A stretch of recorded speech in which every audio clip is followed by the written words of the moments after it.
What's up? What's up? What's up? Welcome to This Week in White Supremacy.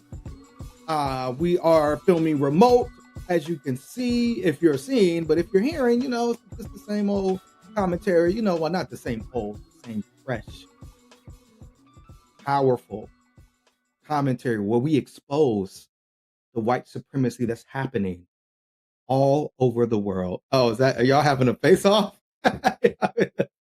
A face card off? I am Jasiri X. I'm co-founder and CEO of One Hood Media in my hometown. And to my left, right, who are you? In the middle box. We made like a reverse Oreo. Glasses on, so I was trying to want to put glasses on, so I was trying to do. But anyways, it's your girl Miracle, aka Big Blessing with the Big Blessing, being virtual as God and technology has designed for us, and trying to ward off any impending snowstorms. But other than that, having fun. Yeah, snowstorms are supposed to be coming? Snows come tomorrow. You need to check your weather map. No way. Y'all are not. Well, I'm not going to be there, so. Weather that is meant to take people out, because how do you go from 70 degrees to That's crazy. And Miracle, before we pass the mic, can you explain what your bag in the back says? It says nuclear weapons are bullshit. I don't understand why you can't. Oh yeah. Okay. Now we can see. We probably should cover that up because we are on TV. So maybe you should. Well, yeah, the bull part was covered. That's Oh yeah, exactly. It just said it looked like you just had a bag full of nuclear weapons. I don't know. We just had to make sure.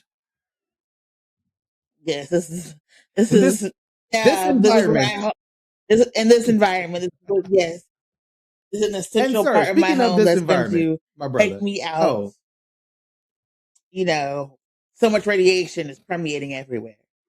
Just like, yes. What was the guy? Oh my gosh. I was just watching the movie and he's locked in the thing. Brooke, you know this. And the radiation, and his girlfriend leaves him locked in the thing. And he's like, don't leave me. I don't know. Yeah, I don't know what you're talking about. He becomes, and he gets to move through space and time. Oh, the Watchmen. Yeah. That was definitely a way that I've never heard the Watchmen explained before, but I'm glad I caught on.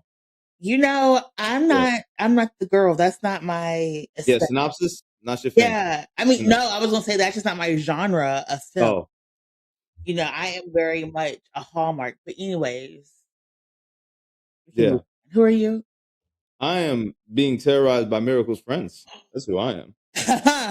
No. No. Yes. And yeah. Anyway. You introduced yourself, sir? Oh yeah, you're being terrorized by Miracle's friends. Yeah. Any other acronyms? He was the gift to Black women. Remember, he was. Yeah. 3, 4, 5 episodes ago. Yes, GP. I remain the consummate gift to Black women, but Black women are a gift to us all. So the least I could be is a gift in return to them. Of course, yes.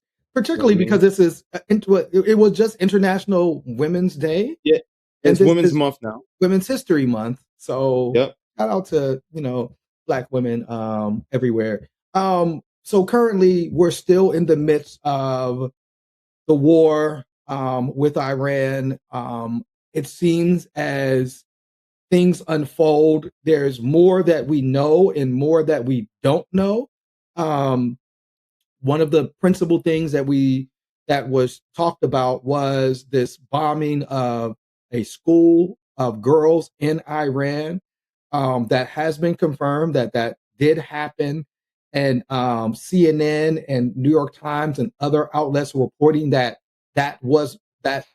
bombing was the United States was the ones responsible for that bombing, that those were Tomahawk missiles, that this was what they called a double tap strike, where they bombed the school, they waited 40 minutes, and they sent another bomb in to this school, right? And so now that is, on the hands of the United States.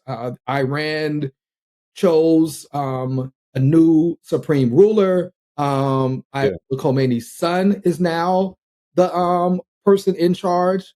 Could you imagine? Could you imagine all of the revenge he has in his heart? Again, It's no, such a go ahead. it's like a movie. It's like a It movie, really is. That right? yeah, like you watched your dad get murdered by a regime that you've had, tumultuous Right. relationships with it at the best of times. Right. And And no, continue. but yeah, and to just compound that against everything that's happening already with Trump, with with the tensions in the Middle East, with Israel, and then you see your dad die, get Right. murdered, and then now you assume his position. This is really like you said, this is some action movie Right. plot. You know what I mean? This and you don't know if he's going to be more welcoming to discussions for diplomacy, or Right. you literally don't know what he's going to bring to the table, because by all accounts he's flown under the radar pretty much in terms of his politics and how outspoken he is. But from what people are saying, that he was, even before this, people were saying that he was a more harder line individual than Yeah. his father.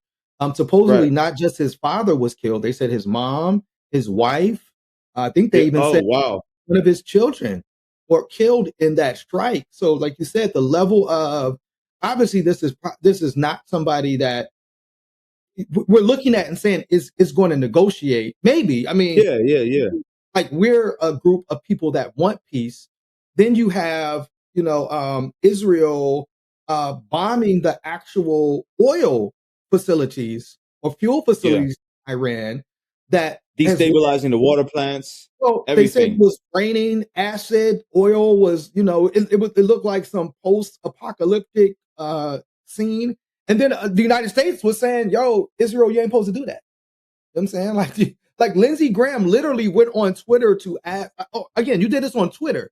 Hey, Israel, please don't bomb the oil, because that's what America wants. You know what I'm saying? And if they're going to have, like, quote unquote regime change, the new regime has to have something they can barter with, which is the oil. So you have I want to all say, this whole commentary about that. You have something you want to say? someone Itamar Ben Giver from Israel said, "I call on everyone who has even a shred of humanity in their heart to condemn the Iranian strikes on the people of Israel.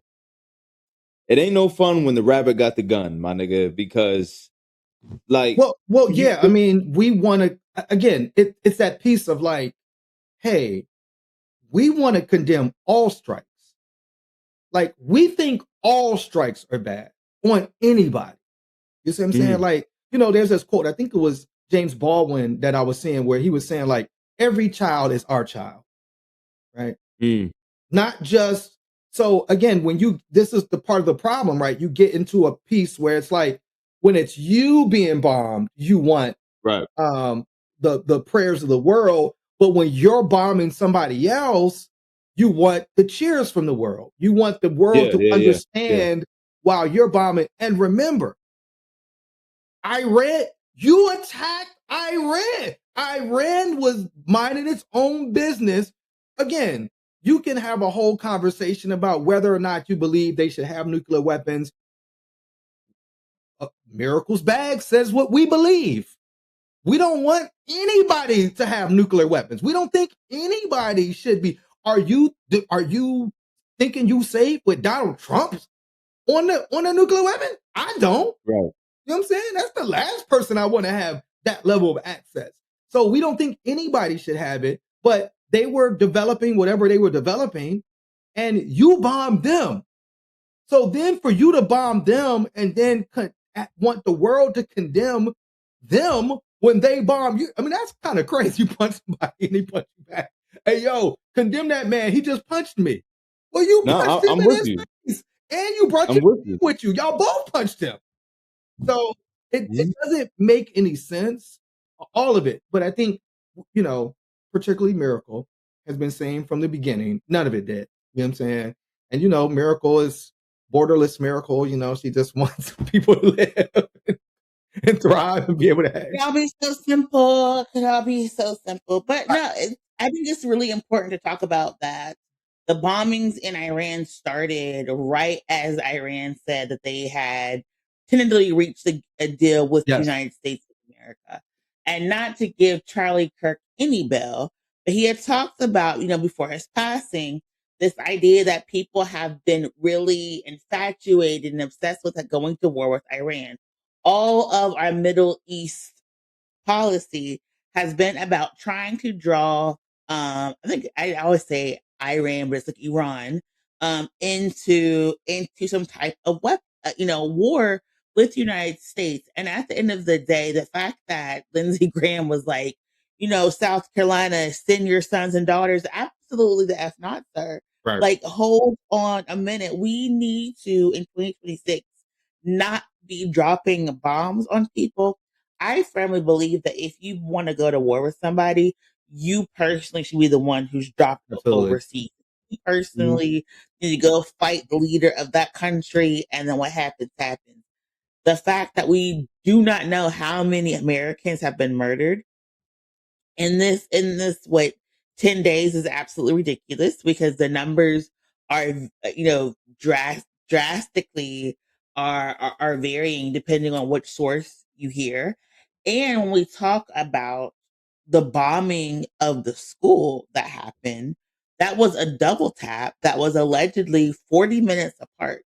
So you hit a school, you waited until parents and first responders came to make sure their daughters were okay, and then hit the school again, to which someone tweeted out, America has never liberated women with bombs and guns. It can only kill women.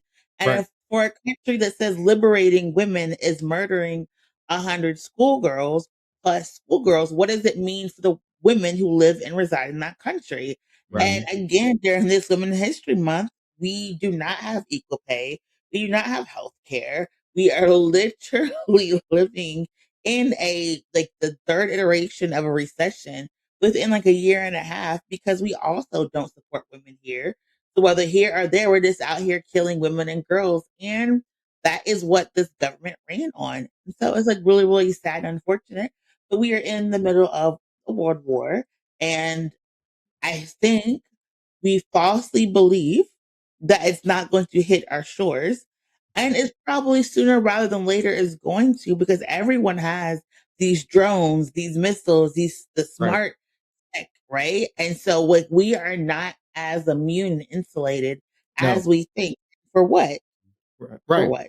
And well, there's a couple reasons of the for what, but just to talk about your point about this school full of girls, remember, one of the talking points for the Republicans and Donald Trump and Rubio that wanted this war was Iran was killing its people. So it's like, oh no, Iran, you can't kill your people. Only we can kill your people.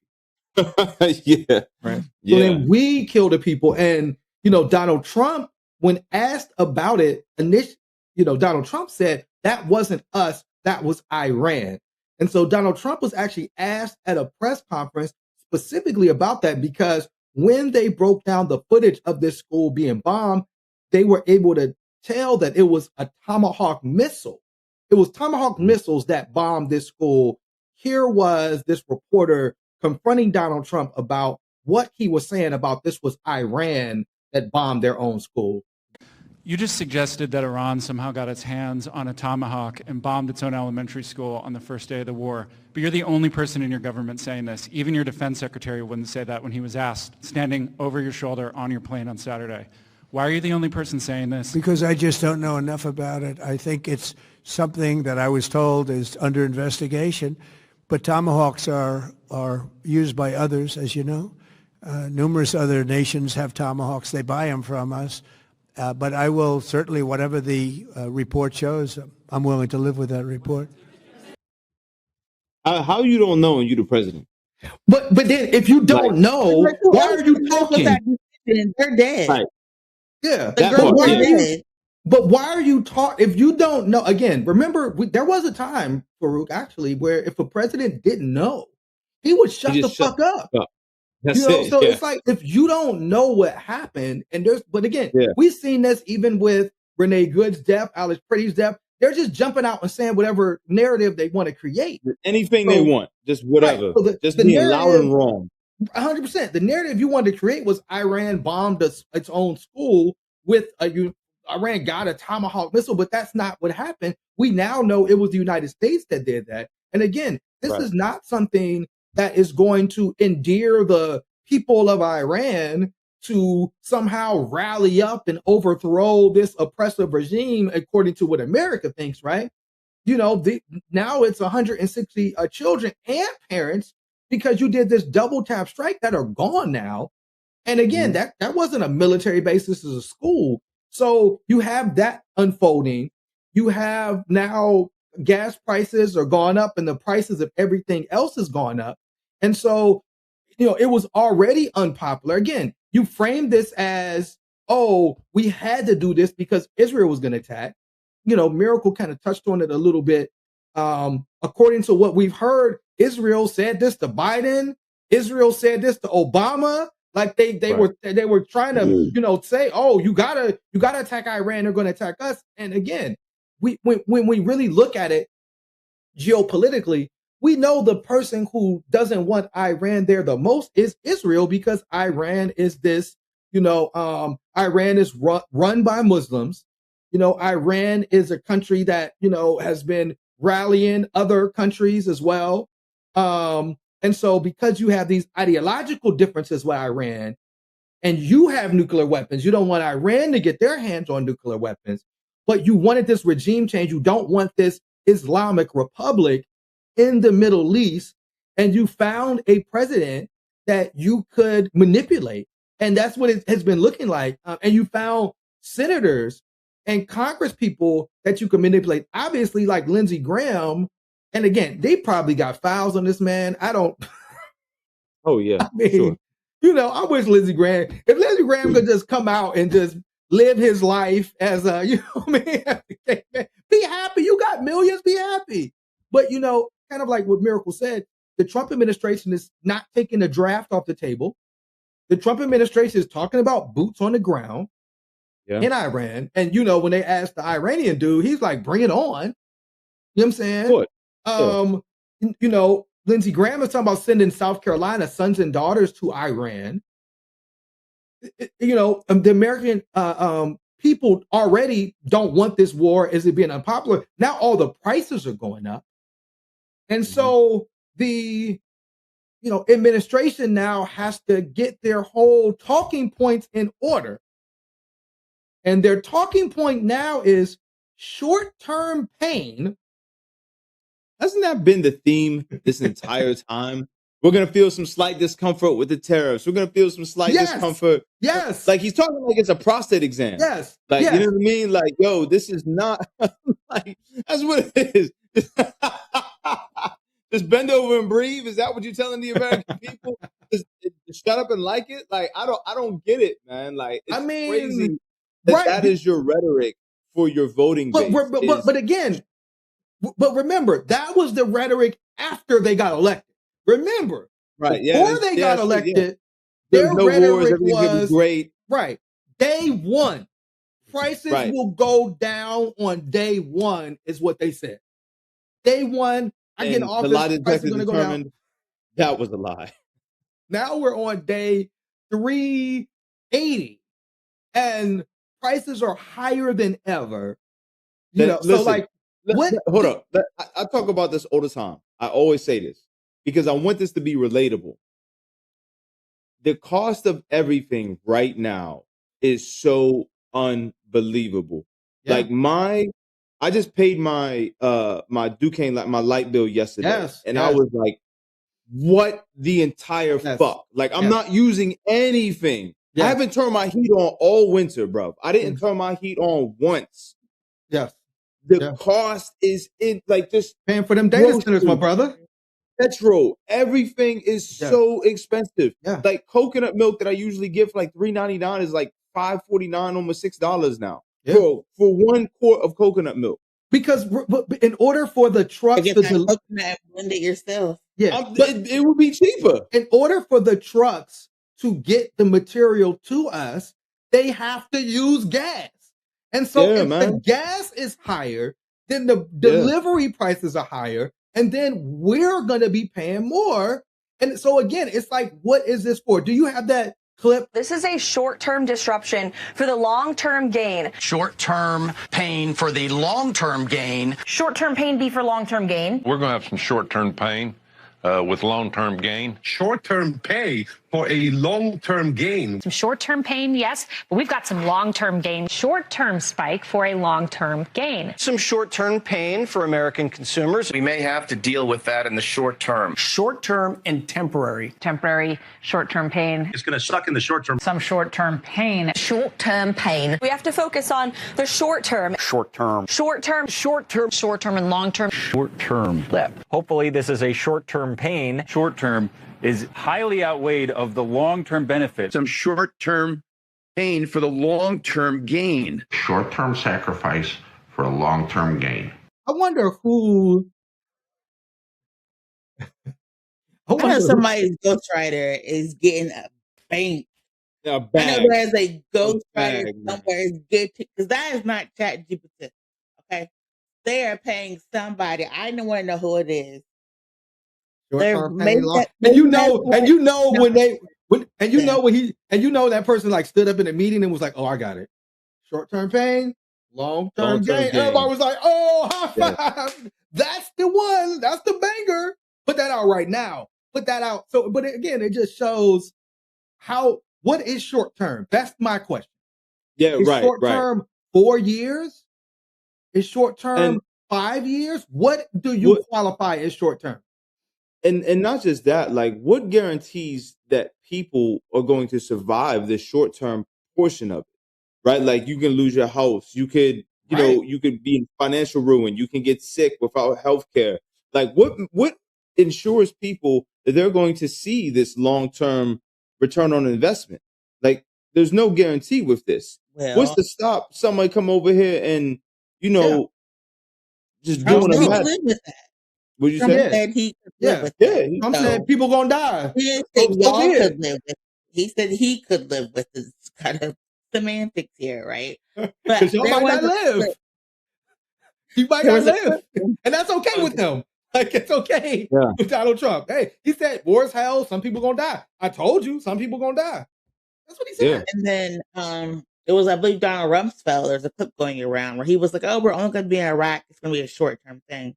Somebody was like, "And we were in Iraq for over 8 years, right?" So it's like, what is short-term? What is the realistic goal? And a lot of people were talking about this administration creates the problem, watches the problem, be like, "Oh, this is bad. This is the actual problem." And it's like, "Oh, problem's over." When they can take credit for solving this problem. And they started this thing with Iran. It's not going the way it's supposed to. It's over $1 billion a day that I believe we are really spending, right? $1 billion a day. We know through TikTok, of all places, that there are actual American boots on the ground in Iran. I always, I'm a Southern girl from Georgia. I apologize. And we know Americans are going to die. The government of Iran has said that they have prepared for, this endeavor. They are not deterred by the bombing. And if there are boots on the ground, they are ready. And I may have said that last week, but there is a conversation that the Ayatollah was the last person who firmly believed in negotiating with the United States. And like, they could have had a nuclear weapon years ago, decades ago, but because they wanted to be partners with the United States, they introduced negotiations. This newer, younger generation fully understands that the United States will kill its own people. And so there's no really benefit to negotiating with the United States because how is it that every time, and we've seen this in, Gaza, we've seen this in Lebanon, every time people negotiate with the United States, do agreements, they still get bombed. Like Lebanon is being bombed as we speak, even though there's a ceasefire agreement. So there's no really interest right now for some folks to even engage with the United States. I think that's why Marco Rubio just a couple of days ago was like, we have to do these, expensive trade agreements because we have to give people something so they can do business with us again because nobody wants to work with the United States. Miracle. For the first time since 1815, Switzerland chose a side. Switzerland said what the United States and Israel did is a war crime. I mean, Switzerland. Well, you gotta. That's for the lawyers to figure out. That's crazy. The Department of War is warring, and that's for the lawyers to figure out. Human rights violations. But also, when you look at, again, Miracle, when you mention Iraq and regime change, what happened? ISIS comes. And it's something so much more violent, you know what I'm saying? But that was because you went and bombed all those people in Iraq, and it didn't lead to no regime change or somebody that we can. Iraq is still a shell of itself. Similar thing happened in Libya. When Libya was bombed, right? Afghanistan, right? You know that was the whole thing. Like, you know, and somebody, one of the jokes that I saw was it took the United States, how many, like 30 years and $20 billion to replace the Taliban with the Taliban. It only took Trump $5 billion in 3 days to replace Ayatollah Khomeini with Ayatollah Khomeini. You know what I'm saying? Right. So again, it's like, so they were like, he's more efficient, you know? So again, regime change, as they're trying to sell it to us, it never goes like you're trying to sell it to it. You don't even have anybody that you can say he's going to be the guy that's going to lead, you know, Iran into whatever you want it to be led. You know what I'm saying? So again, I don't understand, but Trump was asked, you know, because apparently, you know, Trump was asked a question, or Trump gave two different. They said, you said the war's complete, but your defense secretary said it's just beginning. You tell us, President, what do you think? Thank you. Mr. President, you've said the war is, quote, very complete, but your defense secretary says this is just the beginning. So which is it, and how long should Americans be prepared Well, I think for you could this war say to it last both. for? It's the beginning of building a new country, but they have no Navy, they have no Air Force, they have no anti-aircraft equipment. It's all been blown up. They have no radar, they have no telecommunications, and they have no leadership. It's all gone. So, you know, you could look at that statement. We could call it a tremendous success right now as we leave here. I could call it, or we could go further. It's not complete then. Yo, listen, Trump talked to you the way an abusive boyfriend talks to his girl. Like, he hits you with every manipulation tactic. Yo, like, Trump, are we girlfriend and boyfriend, or are we just, what is it? Oh, are we just in a situationship? Or could be both. Like, I could have cheated on her, but I didn't. I still could, but I didn't. Like, I could have slept with your sister. Could be both. I didn't. Like, terrible. I mean, again, but like, no, it's what was funny was I seen that United States was bombing what they thought were Iran's planes. What they were thermal images projected onto the ground, and they actually weren't planes. The planes have been stored underneath in bunkers, so that their air force is actually still intact. They didn't suffer any major losses of their fleets.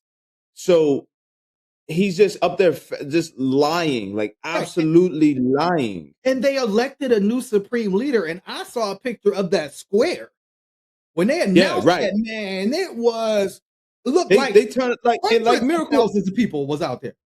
Like Miracle had said, like this younger generation of Iranians who have known nothing but American imperialism, terrorism, and watching, you know, this feral beast consume its own young. That's all they've known, right? They have absolutely no incentive to be supportive or opening to diplomatic negotiations or any type of conversation when it comes to America. And like, this is going to trickle down with how Iran handles visas and everything else throughout the Middle East, not just with Iran, just with Middle Eastern relationships as it pertains to American visitors. Like, you know, like that travel restriction that the Americans put out instead of aiding their own people out. They knew they can't protect any Americans in the Middle East at all. It's too dangerous for them to go in there because they've overstayed their welcome in the Middle East and they've made themselves persona non grata. They're basically like, yo, listen, if you in the ME at this point, good luck, good night. Right. If you make it home, cool. If not, set up permanent residence there. We don't know what to tell you. Like, and this is the I know thing. people who were stuck there and literally were like, there was no direct flights to the United States. The embassy people who are working in the embassy didn't even get notified to leave, right? So the Americans who are working in the American embassy don't even get notified to leave, don't even get notified to send their families away. Everybody gets the same notification at the same time, but all the flights are canceled. There's no direct flights from any of these countries to New York. There's no direct flights, right? So people are going to Vietnam. People are going to Thailand. People are trying to reroute any other place to then get flights. And guess what? They didn't even give you money to get these flights. They didn't even offer the loans to get out, to escape nothing, right? So then you're calling the airlines, and the airlines are like, you got to have a wait list. Like, we just can't rebook you, right? You don't even, some airlines aren't even giving a refund. So then you don't even get your money to book another international flight that was maybe $500 is now like $3,000. There was no I would say flights everywhere are so expensive right now. The entire world is feeling the pressure of this war. Like, you can't fly anywhere right now that's cheap. But also, you can't fly anywhere. And the thing is, if they cancel a flight or reroute you, let's say you are flying and you go to like Dublin, like Ireland or whatever. If Ireland's like, yeah, you can't come into the country, then you're like SOL. Yeah. Like, you don't have a visa or something. Like, people don't understand, like, a plane rerouting mid-flight isn't just like hunky dory and it's like everything's all cool. And so, like, what was it? He left me for dead. Yeah. I mean, it's literally wild. what happened. Yeah, and the wild part, one, a couple of things. Head chef just came out and said this is going to be the most intense day of war today. So again, if you're saying you're virtually complete, you don't say you're virtually complete, and today is going to be the most intense day of war. Also, to the American people, they rank the popularity of wars. This is last. People don't want this. And one of the main reasons people don't want it is because you went around for the whole fucking election telling us you wasn't going to take us to war, or how this was bad, how trying to go to war with Iran was a terrible idea. Like, you sold that to us for months. No new wars, peace ticket. The last thing we want to do is go to war with Iran. J.D. Vance said it was dumb. A dumb leader would go to war with Iran. Now you're trying to repackage the dope and be like, nah, but what I really meant was we should have gone to war with Iran. Know how to do it right.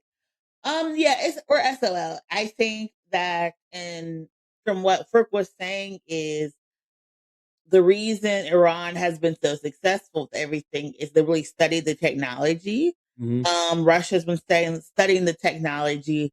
United States may be like past 50% of munitions at this point. So, like, our stockpile to even defend if America gets attacked directly, we don't have enough, right, to even defend that war. Secondly, technology, the thermal imaging, all type of stuff, they've started to realize how this stuff is being used and weaponized, and have been able to evade different things, have been able to create. So there is a fear that something bad is going to happen. And there's also a fear that if Russia's like, you know what, Ukraine, I'm moving on, not going to do this anymore. If Russia's like, you know what, I'm tired, and China's like, you know what, we're tired, there's no way. There's no way. There's nothing that the United States and Israel can do to combat Russia, China, and Iran linking up directly. And Lindsey Graham is going to get us all unalive. He's going to get us all murdered. The way why are you even on social media sending threats? Don't you have people's phone numbers? Don't you have a group chat? Like, why are you a senator? Media? Man, call those people. This is the deep part, like you said. Again, there were reports that Russia was helping Iran. I thought Putin was your boy, Trump. You know what I'm saying? Why would so people again brought that to Trump? Yo, what's Russia doing? Why are they helping? There's a theory that like Trump is like on his last with Netanyahu and is allegedly being like, Putin, whatever you want to do, y'all do, because I'm not about to do this with this man who because Trump wasn't there. I'm gonna do this with this man because like I told you I wanted world peace. I told you I want what's a little, I want the Nobel Peace Prize. You can't get the Nobel Peace Prize if we're in World War III. Oh, he got it. He got it. Miracle. He got it because he made that woman give it. Got it. He don't got it. He don't got it. It's not. You can't do that. You're not. You're legally. He made that woman give him her prize. You know what? No, it's regifted. Her name is still on the prize. Yes, it's regifted. Yes, her name. He don't want that, right? So this one person is like effing it all up, right? If you want the same analogy, this one person is scaring the host, and so you got to get that one friend out the way. And if he's like, "Look, Putin, do what you got to do. Do your big one because I'm not." I mean, it'll be fascinating to see because, like you said, I mean, it looks so bad. And again, these MAGA folks, when Lindsey Graham comes out and is like, "I'm standing 100 toes down with Israel," it's these MAGA folks that are saying, "You are a United States senator. You're supposed to be standing with American interests and the interests of the American people." So again, it's Matt Walsh and Tucker Carlson and it's those people that are saying, yo, why are we sacrificing our soldiers, our weapons, our capital, and why are we paying all these high-ass prices for a regime change that wasn't affecting us? That senator that Democratic senator, whoever he was on the Intelligence Committee, came out and said, we were not under no immediate threat. The only immediate threat he was like Israel was under threat, not us. You know what I'm saying? So so again, all this is going down. And so it is gonna, it's really, again, who knew that Donald Trump could possibly end America and that Benjamin Netanyahu could possibly end Israel? I mean, who knew that it would play? But that's how it's looking like it's going. It's looking like both these individuals are leading both their countries into a place. And then as the people, we're all like trying to prevent the shit from happening. Crazy. Yeah. The reason I foresee this war not lasting long is in Florida, James, we talked about earlier, James Fishback, whatever his name is, he's leading, I think, by double digits, the Florida governor's race. Nick Fuentes, his name, a far right person who even Trump was kind of not in allegiance, but needed, was basically like, why are we bombing Muslim countries? Like how, and what you're starting to see, which I don't agree with, but we'll put it aside. You're starting to see a lot of these far right supremacists being like, how are we going to say Muslims should not be in our country if we keep bombing their country? Yeah. Like they have nowhere to go but here. This isn't the opposite of what we want with this immigration. You can't re-migrate people if they have nowhere to go. And so you're starting to see a lot more people. Even Laura Ingraham was like, what the hell? Y'all just killed these girls. What is going on? So you're starting to see a lot of people on the far right really push back, but you're also starting to see them organize and run against MAGA. Marjorie Taylor Greene is already gone, right? Also, you're starting to see Democrats who were very much pro, whatever, are now like, no, my district, 70% of my district said no. All of my district is like, we don't want this. We don't want this. Even your centrist moderate Democrats, who people will call, war con, neocon people, are like, this is bad. Everyone across spectrums are like, we don't want this. And I do think that, particularly for my experience as a Black person at a socioeconomic status, I saw so many people who were like, we're stranded in Dubai. Like we're stuck. We're on vacation. We were stuck. And there's nothing we can do. Like our country left us for dead. We're stranded. They're not helping us at all, because the people may not remember, and if you're not chronically online, you don't remember. But about 7 years ago, Ryanair put out a discount code where you could fly to the UAE for like less than $100. And a whole bunch of Black people bought a whole bunch of tickets to like the Middle East and all these different places. And Ryanair was like, yeah, it was our bad. We're going to keep and we're going to honor this gift code. So for about like 5 years, there has been an intentional marketing plan to Black Americans to build and to vacation, in Dubai and all these areas. So you had thousands of Black Americans who Crazy. literally were stranded. And so for people who were not even politically aware or whatever, to be like, yeah, the embassy isn't helping me. Nobody is helping me. Like, how am I going to get home? You had people, church groups praying for their church members who were stranded abroad. And that is different from the people who were already working there. This was just a bad. And I don't think this administration had the foresight to actually understand when it comes to cultural organizing. We now know thousands of people who were stuck and stranded and basically left for dead. And now we understand this country doesn't give a F about us. But now those people are now activated and political now because of this administration's failure. So like this is the weirdest time to be alive right now, to be honest. And like you said, the unpopularity of this miracle, and I'm coming to you, is an election is coming up, right? We're ramping up the in certain places, right? We've already had primaries. Obviously, we saw Tyler Rico beat Jasmine Crockett in Texas. He's going to be running for Senate. You have, I think they said in Mississippi, there's a primary coming up. Primaries in Illinois are primaries in May. Donald Trump is counting on the SAVE Act, or he's telling his Republicans, oh, the SAVE Act has to pass. And if the SAVE Act passes, that will save the Republican Party. That will somehow save his presidency. Supposedly, he's on record as saying he will not sign any other bill.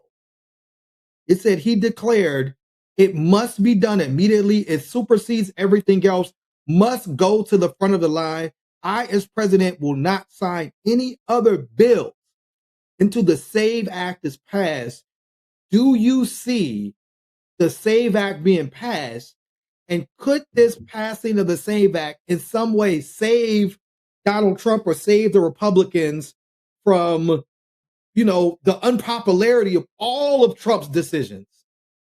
No, because his voting base is going to be mostly impacted by the SAVE Act.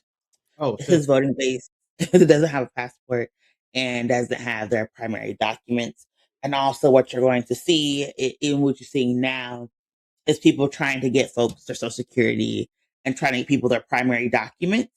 I will say, as someone who is had to, unexpectedly relocate, was working on that. I didn't realize I couldn't find my own Social Security card. So I was like, oh my gosh, I need to go get my Social Security card. I didn't realize you cannot get your Social Security card same day. You have to go apply either in person or online, and then you get your Social Security card like up to 10 days later. This SAVE Act is not for protection of anything. It's to delay people's opportunity to be able to vote and to be able to register to vote. And so what you're seeing right now is this high demand of trying to get everybody registered right now. And trying to make sure that people are registered, trying to do all the calls, all the things. And that's really going to be like really, really important. Also, trying to find ways that people's primary documents. However, we're seeing different places of now they're trying to change how you can get your documents, how you can get an ID, what you need to get ID. We saw what just happened with people like in Kansas who are trans, and so it's just like it's crap. She would know it's not going to do anything, because once you take a right away from people, that's when people are going to want to exercise it the most. And so it's just going to cause a lot of people to really try to get there and engage. And now we're trying to find ways to meet where they are. to do ID pop-ups, to find ways to get people's documents. And so it's going to be very interesting. But no, this mostly hurts people in the South. This mostly hurts working class folks. A lot of these folks are going to be Republicans, and you are going to start to see a lot of folks, whether it's like Black Voters Matter or other people, really try to make sure our folks have the documentation that they need in order to vote. And it's another poll tax, but we're going to get through it, and we're going to turn out our people, and hopefully, by this time next year, we'll be a little bit better. But it's going to be hell. That's And we're the going to have to hope. be in the trenches, and we're going to have to be fighting for it like we've never fought before. I want to come to you, Farouk. We've seen, I think there was a white supremacist attack on Mondami's on the Gracie Mansion. Yeah. I think in maybe yesterday or the day before, you have this representative of Tennessee, Andy Ogles, saying Muslims don't belong in American society. There's also been a lot of this conversation that has basically made it seem like this war, this U.S. Israel versus Iran war, is like framing it as some type of holy war, right? Yeah. I know we said Lindsey Graham a lot. He's been, at the forefront of this thing, making it seem like, we got to get these, Muslims out of the Middle East. It's weird because it's like, are you liberating Iran? Is it about liberating Muslims or is it about killing them? Like, which is it? You know what I'm saying? Make up your mind. But again, so how are you, we're still in Ramadan. How are you as a Muslim in America who's, has a very Muslim name? Like, are you feeling anything, seeing anything? And how do you feel the need to maybe be more protective of yourself in these times? Those are all fantastic questions. I don't think it's by coincidence that this current power structure attacked Black people the way it did during Black History Month is attacking Muslims during Ramadan any differently. I don't find that some coincidental happenstance. I've seen online like a lot of people saying this is the least Ramadan film of Ramadan that we've ever experienced. I've seen that a lot. Like people aren't interested in being in community right now for a myriad of reasons. Right. It doesn't feel the same. I think like a lot of people have found solace in having like an online community.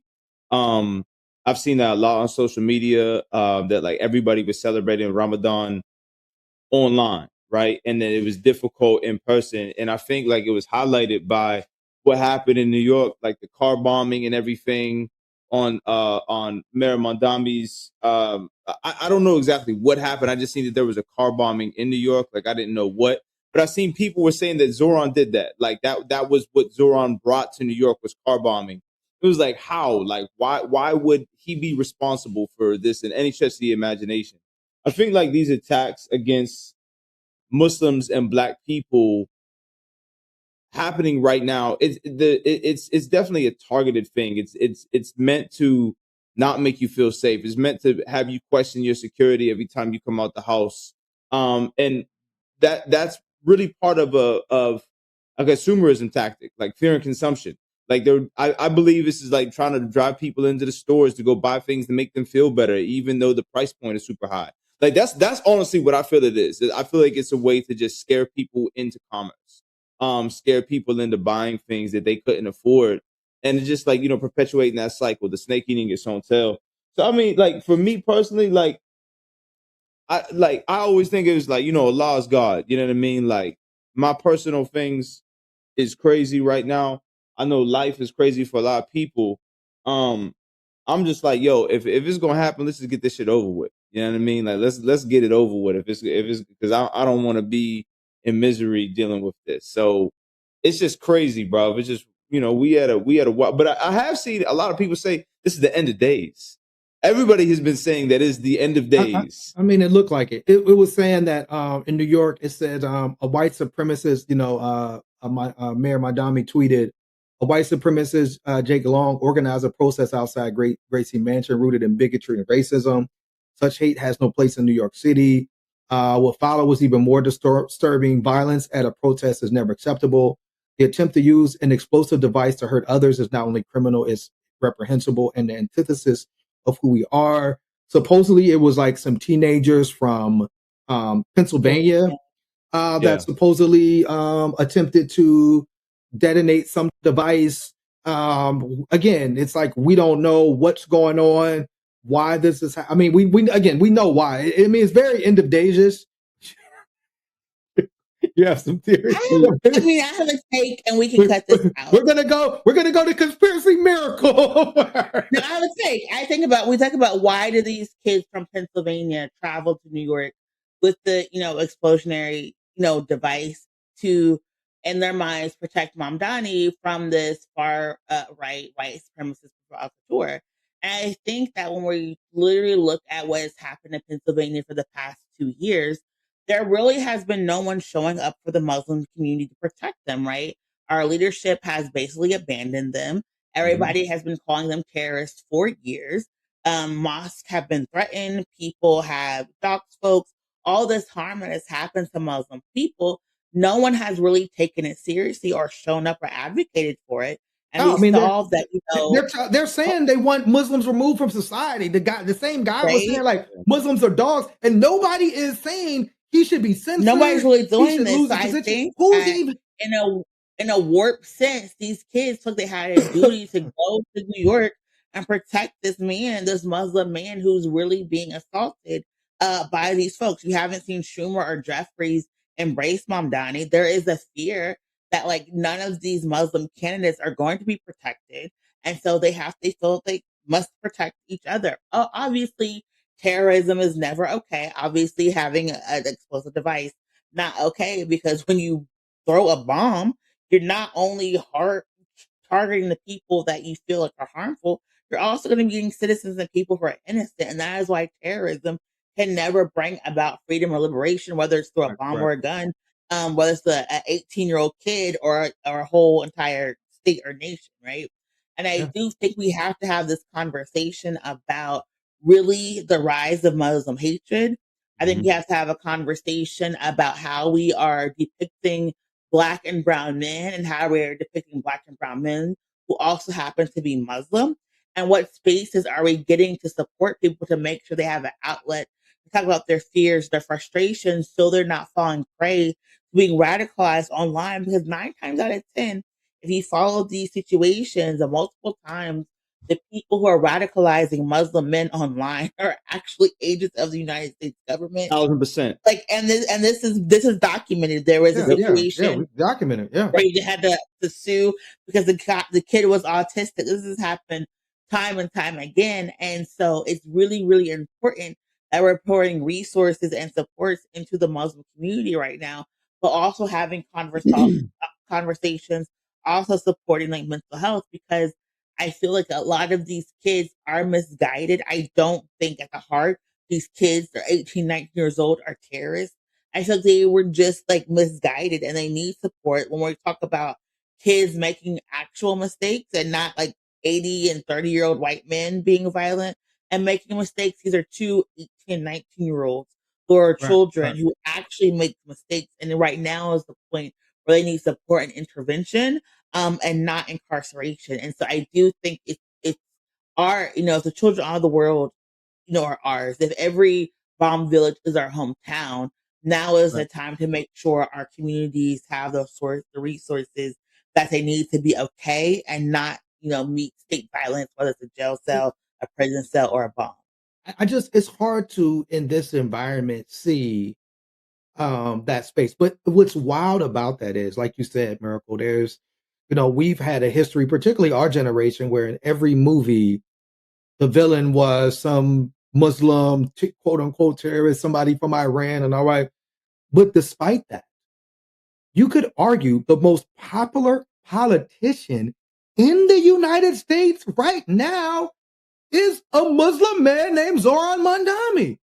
Remember, they Not just the came. United States. He's like the most popular politician in the world right now. He might be. And you just saw, they just came out with the stats that said in the first quarter, the first few months, New York has been safer than it ever has in like for the past 100 years. Like, the violence is down so low in New York City under Mandami. And so again, it is fascinating to watch all these things play out at the same time. You had this other piece where, Trump is having a conversation, and he basically said, "Oh, I bombed Iran.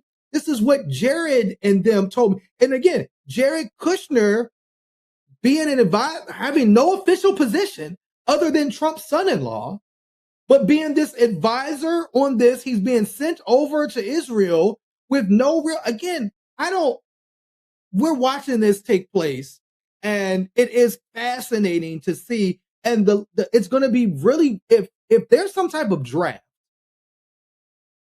this whole thing is going to collapse. I can't imagine it happening, but I will say this, MAGA. What's the cutoff age for the draft? I think it's 45, if I recall. Hey, look, check this out. Whatever it is, my whatever it is, you can. Let me try to find. But Mary, let me try to find the number. Hold on. But what I'm saying is, have to enlist.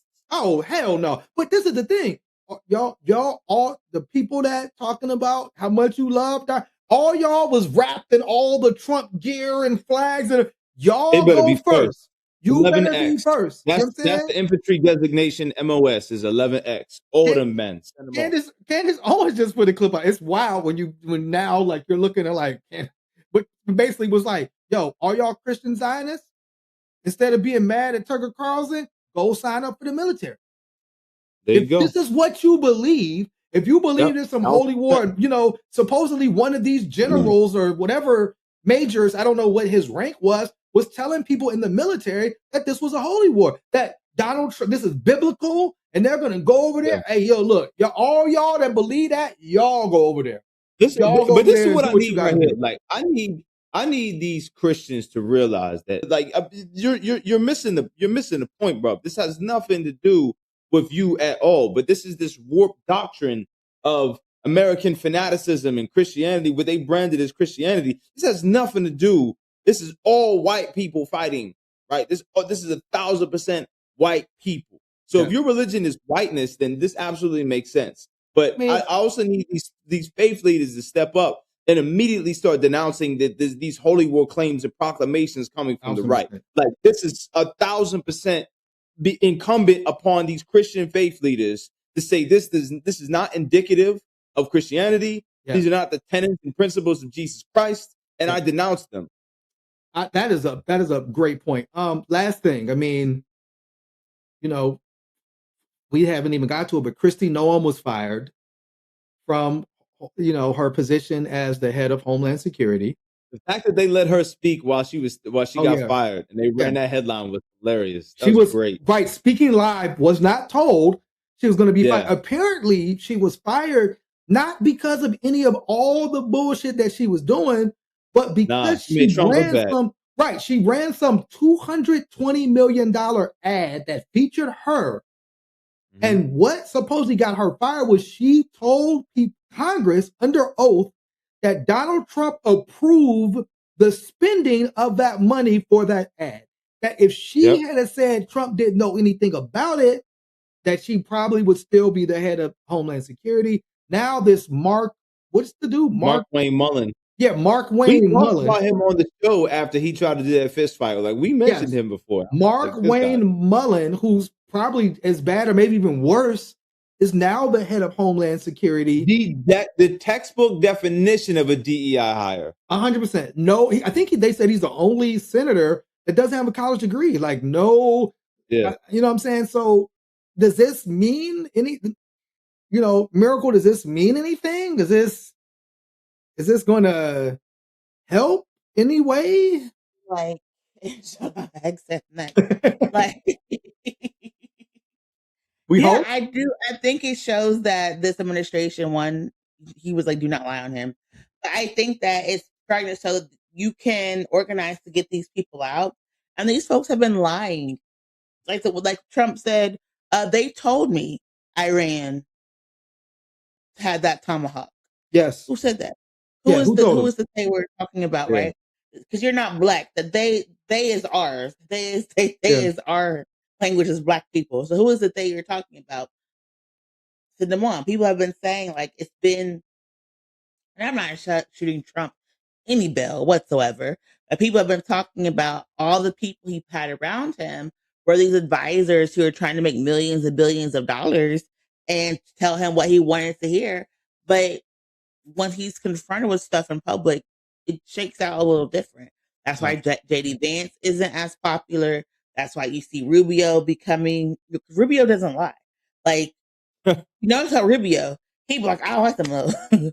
He's very clear about what his status is. It was fascinating to watch Rubio asked to address the Latin leaders in Spanish, and Headset I said, like, I don't know what's going. I don't know none of all this. Crazy. Who gets thrown under the bus? Maybe it is Rubio. Like, absolutely not, because you forget none of Trump's wives are Americans. His sons, his son-in-law, daughters speak multiple languages. Wrong person. True. He was like, Trump was like, this ignorant mother effer here. I think you just seen him realize, like, nah. Yeah, I don't think that was a very interesting moment to watch unfurl, like on live television. I don't think Hegseth is too long for this administration. I think he's the next one out. And I think you're starting to see him, Stephen Miller, they're going to be faded out, especially as we get towards, the elections, because there was a whole thing of like, did Stephen Miller save this? And that is going to be the next thing. So people are like, they're over him. I do feel that this Iran was a misstep. I feel like if we were going to target Iran, it should have been after November, because now it's going to be dead. And the people who died are Caucasian men, right? Yeah. White men can't be winning if they're dead. I mean, and then with all of that, with all of this, like you said, new drone technology, with Iran, like you said, bombing to the point where Tel Aviv is or what it was like, supposedly the bombing has been, their bombing of Tel Aviv has been successful in some ways. Who's gonna want to go over there? Like you said, with no rules of engagement, where you're saying war is hell, all these rules off the table. Supposedly it was, when they, I guess, when they transferred the bodies of these soldiers that were killed, it's like Trump had a baseball hat on. So a lot of people felt like that was disrespectful for Trump to be there. But like we said earlier, Trump was like, it's war, people gonna die. Here's what it is. He does not, but we've been saying, he don't care if you're struggling to eat. This man eat McDonald's. Trump wants you to go get the new McDonald's burger. He don't care about whether you're struggling to get some groceries or some healthy things. So it is kind of a thing of like, who's going to be the next person to go? Will it be Hegseth? Will it be Stephen Miller? Will it be Ruth? Somebody's going to get blamed for this. You know what I'm saying? It's like The Apprentice all over again. Absolutely. It really is. It really is The Apprentice all over again. Trump is not going to take none of the blame. He's not. No. You know what I'm saying? Like Miracle said, Trump was like, oh, somebody told me that. Oh, I didn't. Yeah. Somebody told me that the Iran got a tomahawk. He's not taking the blame. It was fascinating watching him speak about these Spanish-speaking countries, right? And when he brought Marco Rubio, because it almost seemed like a genuine reverence for them for one reason or another. I'm not saying he loves the people, right? Yeah.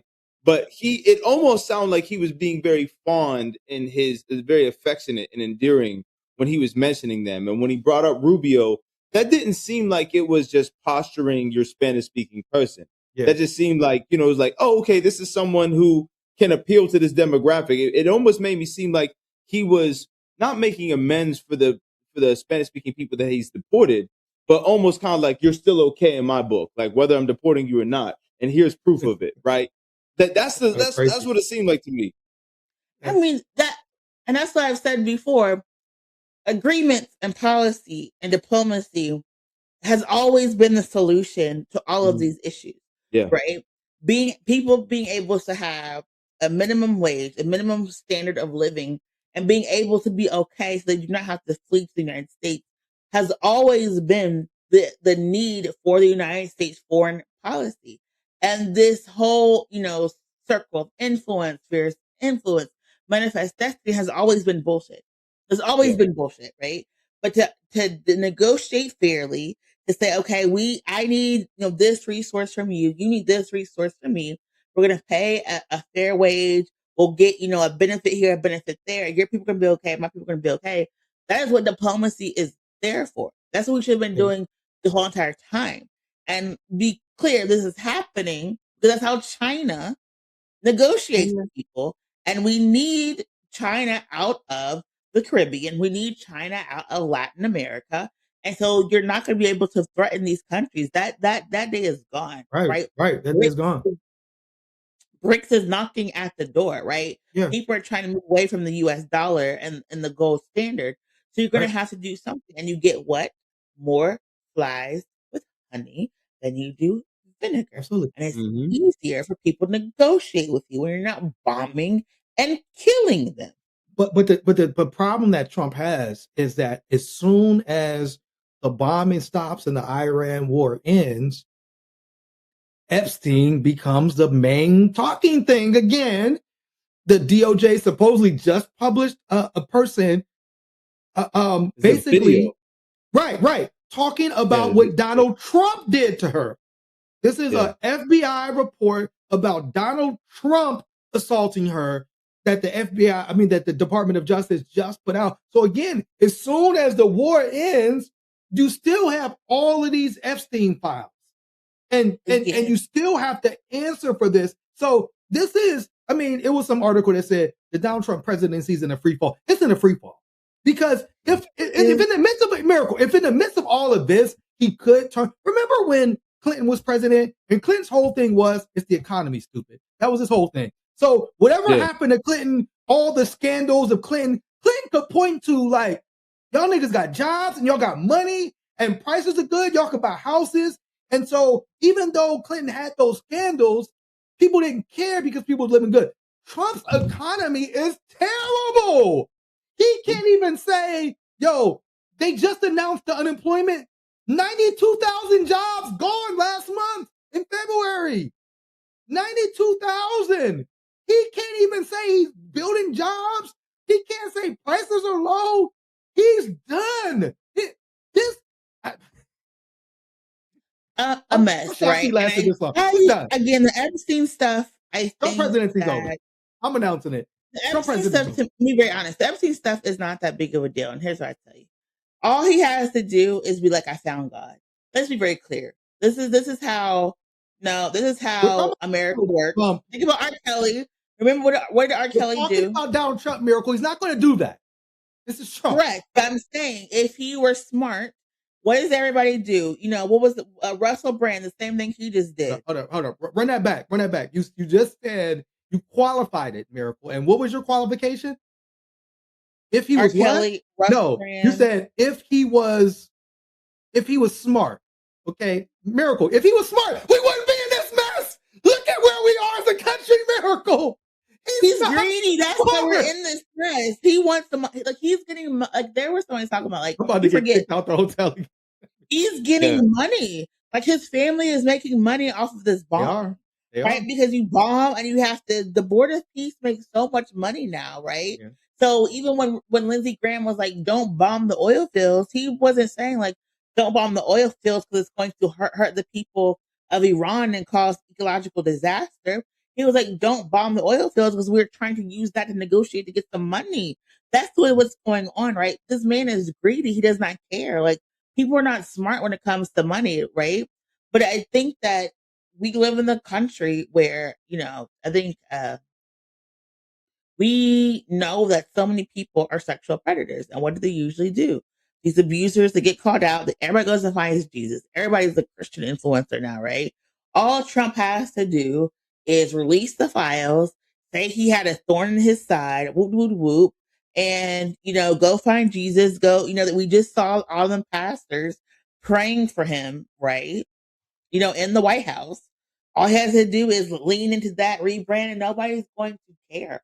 What they care about now is feeling that they have been lied to. They told there was something in the Epstein files and it's being hidden from them. So it's just Americans are more attached to being nosy and they are attached to being empathetic for these girls who were allegedly murdered and trafficked. I mean, some of these stories are that people were harmed, people were killed, children died in the process of this.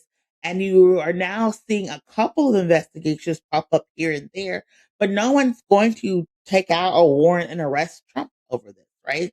It should have been Pam Bondi, because murder, you can always prosecute murder. She didn't. So, like, nothing is going to happen to him.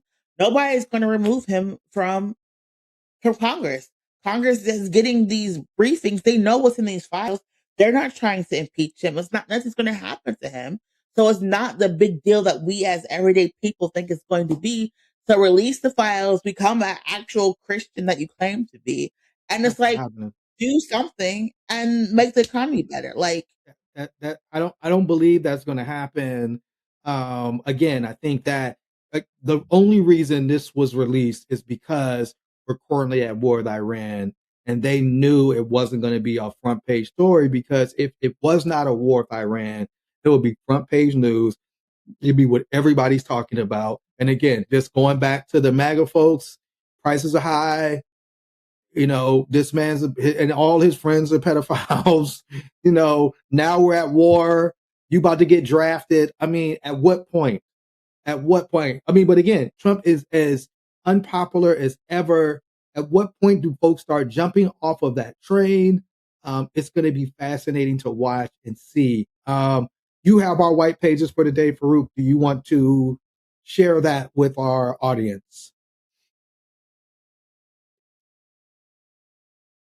Okay, Bloody Loudons. Civil rights, and what does it say? Civil rights and Black power in Alabama's Black belts. Jeffries examines this topic more thoroughly and in greater depth than any previous study. Make no mistake about it, this book is needed and an important addition to the historiography of the civil rights movement. It is essential.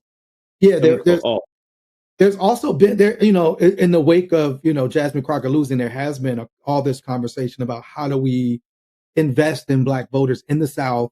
I saw Gary Chambers, I think on Stephen A. Smith. I thought he did a really great job talking about how Georgia invested in Black voters and has these 2 Democratic senators, and what these other places and states do to see if that's going to take place. So, yeah, we really got to look at how do we build power as communities collectively, now more than ever, because we have to stop what is happening in our name. And to do that, we have to come together collectively. So, with that being said, do we have anything else? Anything going on, happening, coming up? Movement Mondays is still taking place every Monday at One Hood. You can check our social media for that. We did have a few, again, we had some Black mail. One was specifically around our conversation with the BAFTA Awards, that there were other slurs that that the man who had Tourette syndrome used. There were queer slurs. There were other slurs. We did not know that at the time of that episode, so that was not meant to be a slight to any other communities which we stand in solidarity with. So shout out to the gentleman, I think his name was Mark, that brought that to our attention. I also had said, I think on the you had asked a question, when did Obama's term end, in the last episode, and I said 2020, which was incorrect. That was actually 2016. Obama's term ended, so that was my bad. He's still president in 2020, according to Trump. What'd you say? Exactly. Right. But, no, he was.